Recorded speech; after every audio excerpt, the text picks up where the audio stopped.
Hi guys, welcome back to our week 7 meeting. Sorry I couldn't be here with you guys on Tuesday. So let me see who is here. We have May is here, Christy is here. Okay, guys, very good. Now remember, if you're here, make sure to put your name in or at least say hi in the chat box. That's how I get your extra credit for it. And then for those who is watching this recorded session, then make sure to comment on the video below, and I'll get you extra credit for it as well. Okay, so let's talk about this week. So we have 2 chapters to talk about. We're going to talk about chapter 11 and also chapter 12. And then guys, if you have any questions, just let me know in the live chat box, and I'll answer them as soon as I see it. All right, so chapter 11, we're going to talk about fiscal policy. So first, let's see what is a fiscal policy. So fiscal policy, now economy is not always perfect. Sometimes economy is out of balance. So every time you have recession or anytime you have expansion or inflation, that's when the economy is out of balance. And then we can have our government to take some control here. So government can play an active role to make sure or to at least influence our economy back to this balanced position. So anytime when the government or the use of government tax or spending to alter our macroeconomic outcome, this is called fiscal policy. So for fiscal policy, you have 2 tools over here, and only 2 tools. So government can either increase or decrease our government tax or the government spending. Those 2 will affect our economic outcome. All right, Wendy's here. Hi, Wendy. All right, so guys, know some definitions. So for these 2 chapters, and especially for the next one, is mostly definitions. So I'll just go over briefly what the definition is, and then there's not that much calculation or concept to talk about. So first is called income transfer. So income transfer, now this is anytime you have free benefit given from government to individuals, we call this an income transfer. So for example, your Social Securities, your Medicare, Medicaid, those are free benefit. The recipient for it, they don't have to do anything to repay the government. So we call them income transfer. Now, income transfer is not part of government spending. Government spending is when government actually buys something. So when they buy a good or service, when they hire an employee, that's called government spending. Okay, so remember this income transfer, it is not part of government spending. Let me see what else to talk about. All right, so let's look at this graph over here. So suppose for our economy, now let's say that our full employment is a QF over here. So a QF, quantity or real GDP, that's when economy has full employment. Now, if your economy is currently in recession, so we go from QF to QE, so we're producing less than what we're supposed to do, or producing less than our potential, then this economy needs a little push. Now, this little push can come from your government spending or tax revenue or your increase in taxes. So fiscal policy can effectively push your AD curve back to where it should be. Now, if you push it back to this AD3, then you're back to this equilibrium, and then the economy is back to the long-run potential. So remember that here, let me do the full screen.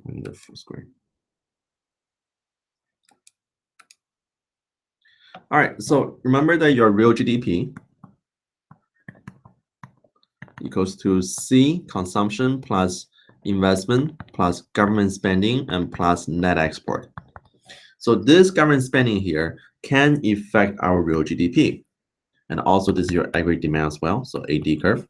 So every time your government spending is increased, your AD curve will be shifted to the right. So this is called fiscal stimulus. When government spending more money, your AD curve shift to the right, and then you go back to your long-run potential. Okay, so this is when government increase our spending. Now another one is to either decrease your tax. Consumption depends on tax. That every time the tax is increased, our income goes down.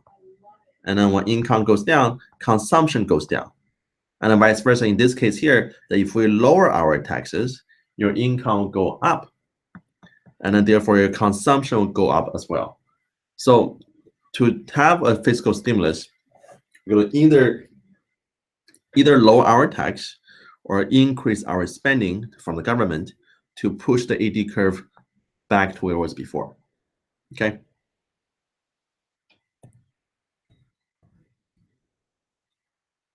Now, this difference between what is currently for the recession and what is needed to push our AD curve back to where it was before is called an AD shortfall.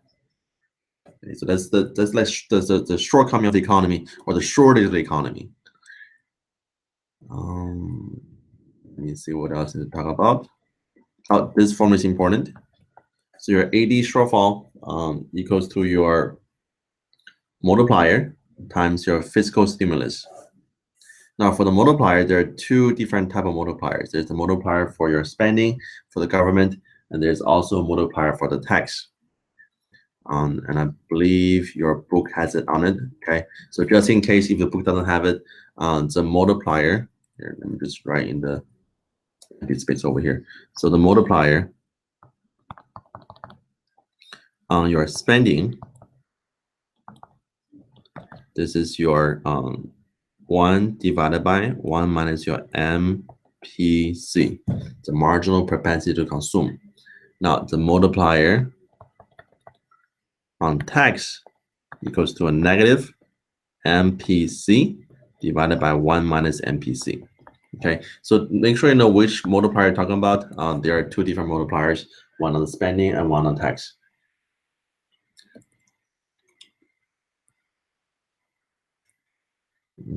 Let's skip this.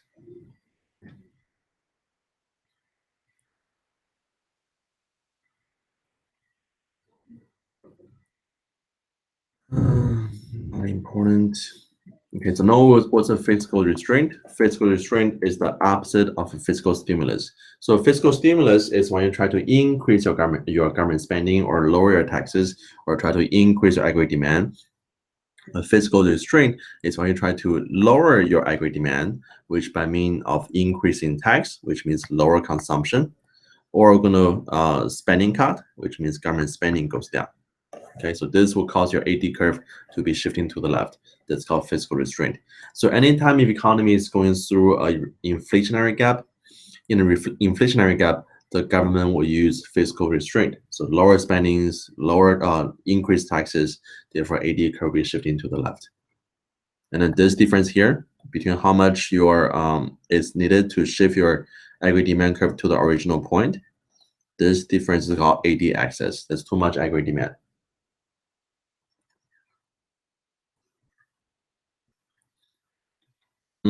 We haven't used any so fiscal restraint recently. Really, for the last for the last almost 10 years, we have been using fiscal stimulus. So government has been increasing the spending and also lower taxes. The last time we used the fiscal restraint, that was probably before President Bush. So before the first couple years of President Bush presidency. So in early 2000s, that's when we used the fiscal restraint. But ever since then, we'll be using fiscal stimulus. Let's skip this. Oh, know the formula here. This formula is important too, and I believe this one is on your quiz because I just saw the question today. We can skip this, just basic definitions.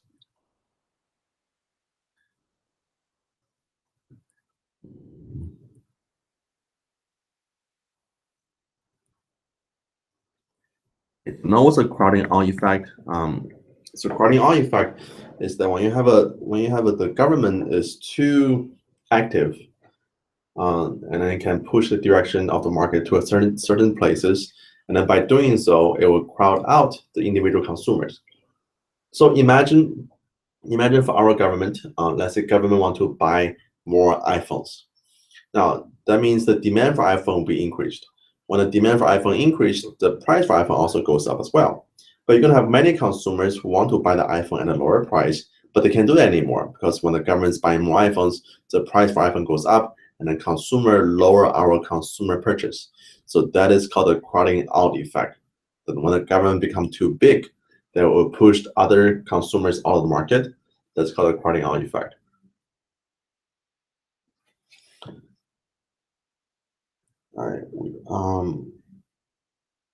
okay, so the fiscal policy is not perfect. That there is a timing issue for fiscal policy.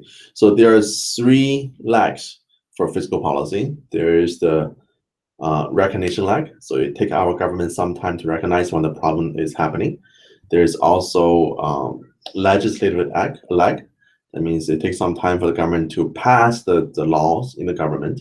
And the last one is your implementation. So it takes time for government to implement it, the actual policy in the economy. So because 3 lags over here, that more than often the fiscal policy is missing the target. And when the economy is already in a bad shape, or when the economy is already recovering, and then the fiscal policy is kicking. Okay, so know the 3 lags. Oh, so that's it for this chapter. Does anybody have any question on this chapter? I mean, it's just mostly definitions. I don't know. There's not that much calculation into it. I mean, we might finish early today. No questions? All right, so if no questions, let's go to chapter 12.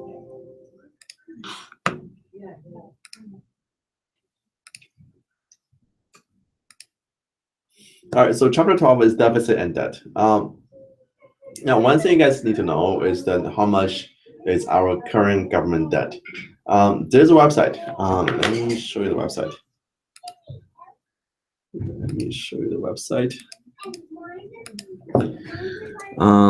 It's us.clock.org.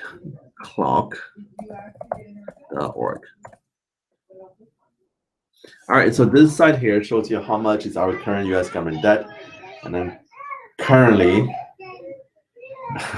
sorry for all the kids' noise, guys. So currently, our government debt is at 19,862 billion, and then $237 million. Now notice how the debt is increasing as we're talking right now. So, let me try this.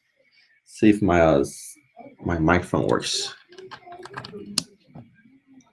All right, so can everybody hear me?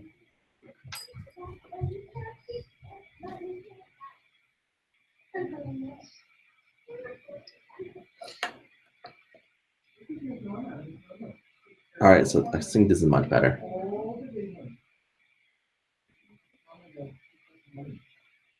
All right, so for this this number here, this is how much money our U.S. government owes. So for all the debt we have is totally almost to $20 trillion, and right now this is the highest ever. Okay. All right, so let's look at chapter 12. By the way, $20 trillion is a lot of money. So if you, let's imagine if you take, if I give you $1 trillion. So guys, I give you $1 trillion. What can you buy? Almost everything, right? But you know what? Let's do a simple calculation. So if I give you $1 trillion, that's $1,000 billion. Now, if you want to buy Houston Texans, so Houston Texans will cost you about $1.6 billion. Now, average we have 32 NFL teams, and on average each team will cost you about $1 billion. And then if you want to buy the NBA, so there's 30 teams in NBA, and each team on average also costs you $1 billion. And then we'll have 32 MLB teams. On average, each team costs you $1 billion. So to buy all 3 major leagues in America will cost you $94 billion. So if I give you $1 trillion, which is 1,000 billion, you can buy all 3 major leagues, and they still have about $906 billion left. That's how much is $1 trillion. So it's a lot of money. So our current government debt right now is at almost $20 trillion. All right. So let's see what's important here. So again, this chapter is just mostly definitions. So guys, if you read the book, you get everything. Okay. So no budget deficit. There's any time when the government spending is more than the tax revenue. There's a budget deficit, and then vice versa. that if your government spending is less than tax revenue, we call that a budget surplus. So this is the budget deficit for last 7 years. So it was pretty high before, from 2009 to 2012, but has been coming down ever since 2011. Let me see. So definitions. So no was a discretionary spending. No was automatic spending, such as definitions.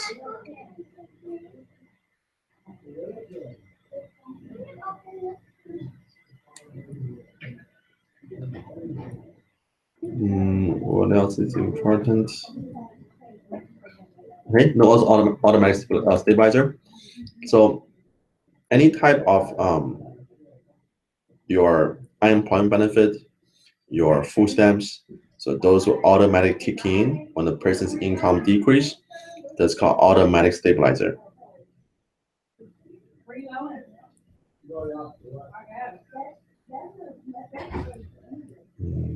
This is not very important. All right, so know the difference between your structural deficit and then your cyclical deficit. So cyclical deficit is any time when the economy slows down. So economy slows down, then our total spending for the benefit programs will increase. So such as your Medicaid, your Social Security, your Medicare, those spending will increase, which will cause a deficit in the spending for the government. That's called cyclical deficit. A structural deficit, that just means when the economy is doing very, very good, but you still have deficit, and those deficits are called a structural deficit. Let me see what else to talk about. We covered it already. It's all definitions and straightforward concepts.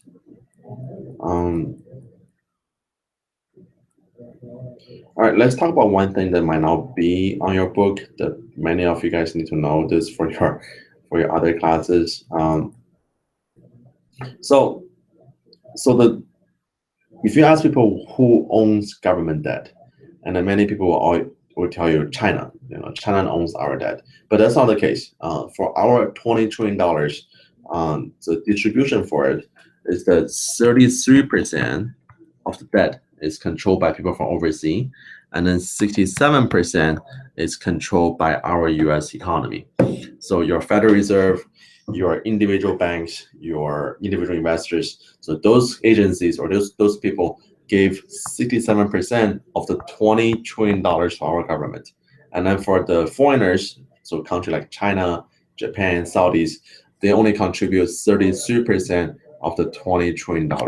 So most of the money for the U.S. government, for the U.S. debt, is coming from our U.S. economy. The reason why that is because for this debt, the government bond is more desirable than cash. Now, if you have a lot of money in cash, then if you save the money in the saving account, they don't pay much interest rate. But if you guys have government bond, they carry a higher interest rate, and also the bond is actually very convenient. You can sell them as cash anytime you want. So it's secure, it's convenient, and then the government always pay the money back. So you never lose money, okay? That's why if you look at most banks and most companies, they all have government bond. Actually, you know what? Let me show you one information. Discard. Let me show you guys how much money or how much cash that Apple have, okay?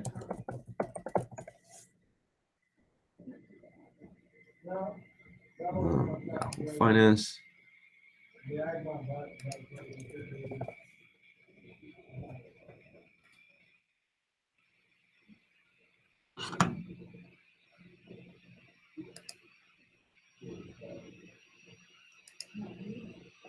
All right, so all the numbers in thousands. So for Apple, let's see how much is Apple's cash. So cash and cash equivalent.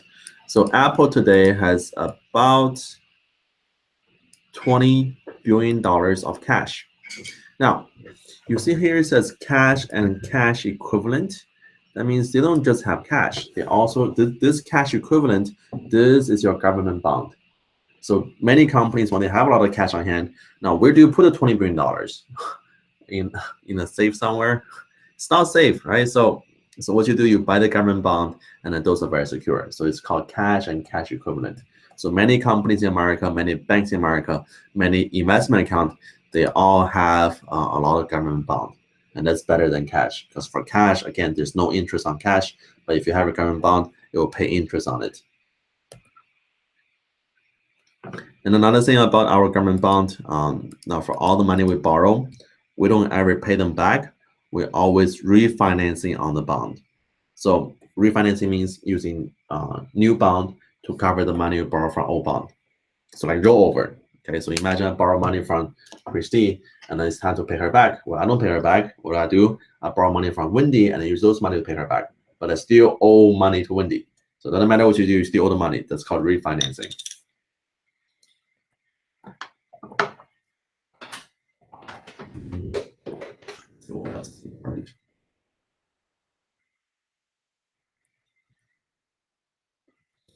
I think, debt ceiling. So how much debt we can borrow is set by the US Congress.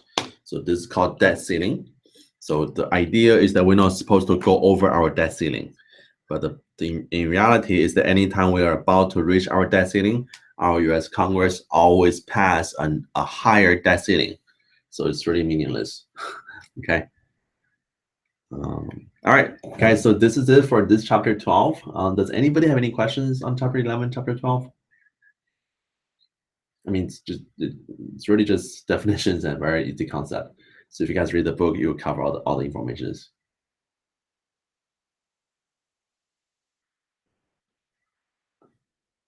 All right, so no questions. All right, so let's see. We have May, who is here, Christy is here, Wendy, and Heyman. Okay.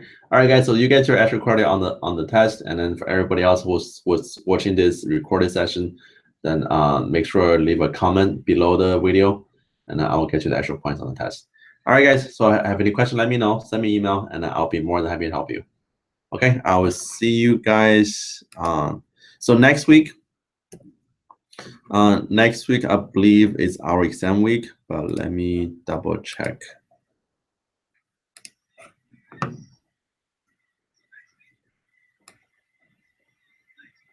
All right, so next week is exam week. So next week we'll try to do, well, that's week 4, it's not week 8. Okay, so next week it is test week. Wait, it's not. What I'm talking about? Man, I must be going crazy. This week's test week. Oh man, I'll get all my schedule messed up. So so exam 2 is for this week. Make sure don't miss it. It's due April 9th. And then again, for the test, you have 3 tries. So do the best you can, and then we're gonna take the highest grade. Okay.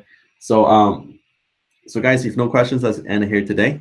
And I will see you guys on Tuesday next week. All right, see you later. Bye-bye.